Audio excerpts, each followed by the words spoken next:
अगर आपको कभी लगे कि आप कमरे में अकेले नहीं हैं, तो शायद आप सच में अकेले नहीं होते हो। जैसे ही मैं कमरे में वापस आया, एक अजीब सा सन्नाटा मेरे कमरे में छा चुका था।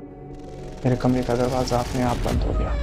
मुझे ऐसा लगा कि हो सकता है मेरे पैर से लगने से दरवाजा बंद हो गया हो, मगर ऐसा नहीं था। एक अजीब सी आवाज मेरे कमरे में गूंज उठी, जैसे कोई मेरे पीछे से ही मुझे पुकार रहा हो। मैंने मुड़कर देखा, मगर वहां कोई नहीं था। तभी मेरी नजर मेरी टेबल पर पड़ती है। वहां पे ग्लास में रखा हुआ पानी अपने आप छलकने लग जाता है। उसकी गिरती हुई बूंदों के साथ मेरे रूम में उसकी आवाजें गूंज उठी थी। मैंने ग्लास पकड़ने के लिए जैसे ही कदम बढ़ाया, तभी मुझे एक और आवाज सुना देती है। वो किसी के कदमों की होती है। मैंने जैसे ही पीछे मुड़कर देखा, कोने में एक काली घनी परछाई खड़ी थी, जिसका कोई चेहरा नहीं था। मैं डर चुका था, मुझे समझ नहीं आ रहा था मैं किसको बुलाऊं, कहाँ भाग जाऊं, क्या करूं।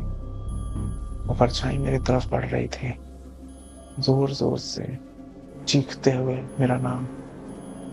मैं डर चुका था, मुझे कुछ समझ नहीं आ रहा था मैं क्या करूं। कमरे में पूरा घना काला अंधेरा हो चुका था। तभी मेरे कान के पास मुझे ऐसा लगता है जैसे कोई बहुत जोर से सांसें ले रहा हो।